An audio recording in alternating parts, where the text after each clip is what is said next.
Hey guys, Mo here. Thanks again for joining me for this video. Today's video is going to be about the iPhone 12 Pro Max and what I believe some of the best features for the device. Again, the channel is now Tech UX, which stands for Tech User Experience, which is what I want my main focus to be. But now let's get right into the video. So the iPhone 12 Pro Max, Apple's top dog this year.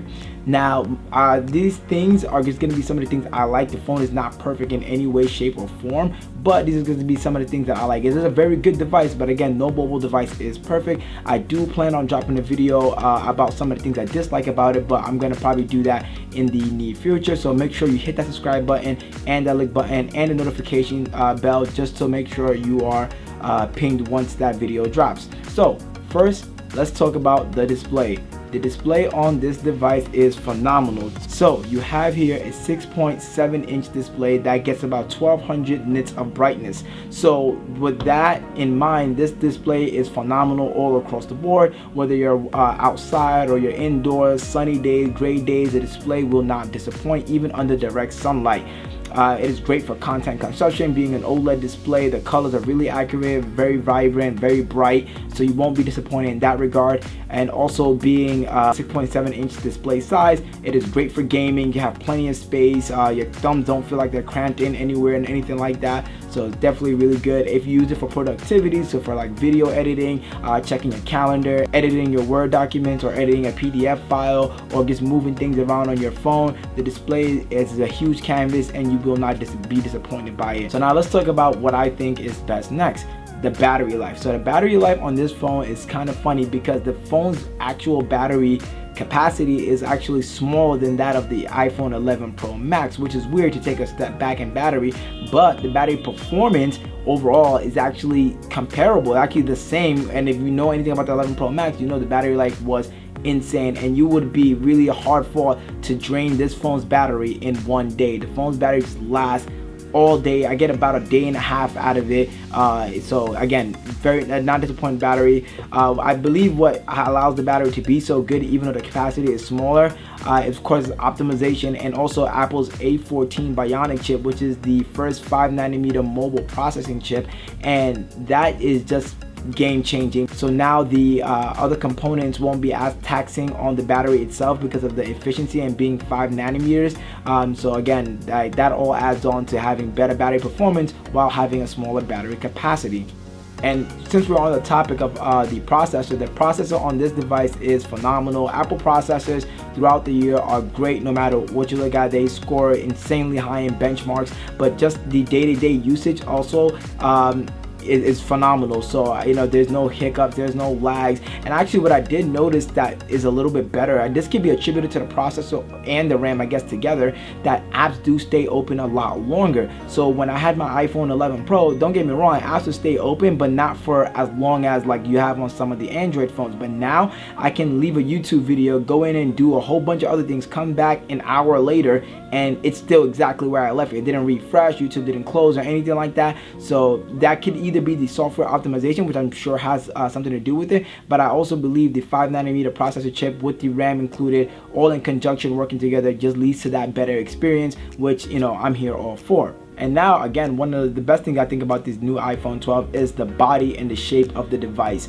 So as you guys can see, Apple this year took us a few steps back to what they were doing in their early years with the iPhone 4 and the iPhone 5, and giving it these squared edges right over here. And I gotta say, this squared body is probably my favorite mobile body of all time since the iPhone 4 days. So I was really happy that they went back to this. It is really great for just gripping the phone. It just feels more secure in your hand. It doesn't feel as slippery as the iPhone 11 Pro did and the 11 Pro Max and those before it. The stainless steel body with that as well just feels phenomenal. The matte back feels great, but again, I believe just the squared off design overall just makes the phone better for the user and just gives a better user experience, especially if you're holding it for prolonged periods of time. I know because since the other ones have rounded edges, when they sit in your palm for a long time, you can feel kind of numb. But with this, I haven't felt any of that fatigue, and I'm someone who uses my phone a lot for productivity, work, and also gaming. So when I'm gaming for long periods of time on my phone,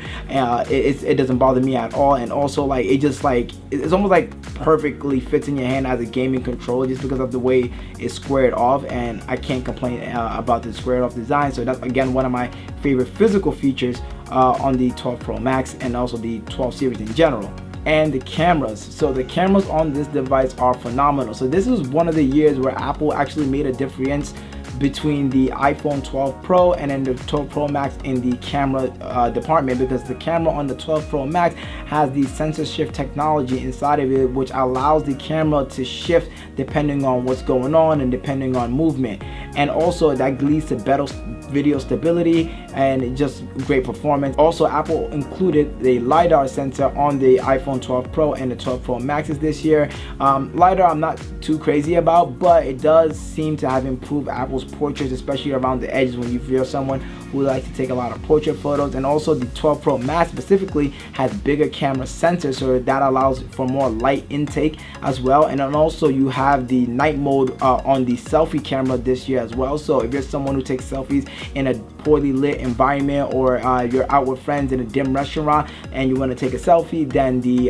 selfie on the 12 Pro Max does include night mode now, so that's also great. I believe it also is on all the other 12 models as well. So one of my favorite features about the 12 Pro Max is iOS 14. So I understand iOS 14 is available on all the iPhone 12 models, and it pretty much works the same across all of them. But with the iPhone 12 Pro Max and having that bigger 6.7-inch display, I feel like it takes the best advantage of it, because the widgets don't seem like they're crammed all together. So if you're customizing your phone in any way and you have all these widgets everywhere, it doesn't feel like it's crammed because the display is so big. It feels like everything is just like fitting perfectly and the way Apple intended it to fit. So again, it still looks good on the other phones as well. I just feel like it looks better, and because of the display size of the 12 Pro Max. And finally, what I want to talk about is MagSafe. So again, MagSafe is one of those things Apple included, which is like the magnets behind the Apple logo right over here that they put in this year. And at first, when I first thought, I'm like, okay, it's probably a little gimmicky. They just wanted to put magnets behind their phone, but it actually has been very great. It allows for 15-watt fast wireless charging. So all iPhones in the past, the max that can go on wireless charging is 7.5 watts. So the iPhone 12 series were the first ones to be able to get the 15-watt wireless charging, fast wireless charging. At the moment, the only charger that allows for this is Apple's proprietary MagSafe Duo charger, and then also the MagSafe charger, which they do sell separately for $40 for the MagSafe charger, and then the MagSafe Duo is $149 if I'm not mistaken. If I am, I'll probably correct it somewhere around here, but yes. And there are a ton of third-party accessories coming out. So Apple has their own wallet, they have their cases. Third parties are coming out with stands, they're coming out with different chargers, they're coming out with car mounts. So it has a lot of implications, especially for the future. So far MagSafe has been great. And again, when it comes to these new additions of hardware, it just leads for third-party manufacturers with more to work with, so they can build out more things which can improve the user experience overall with the device and just make it a better experience for as long as you hold the device. So there you go, guys. Here's the ending of the video. Thank you so much for watching. I appreciate it. If you guys enjoyed, please like, subscribe, and share, and I'll see you guys in my next one, which should be dropping soon.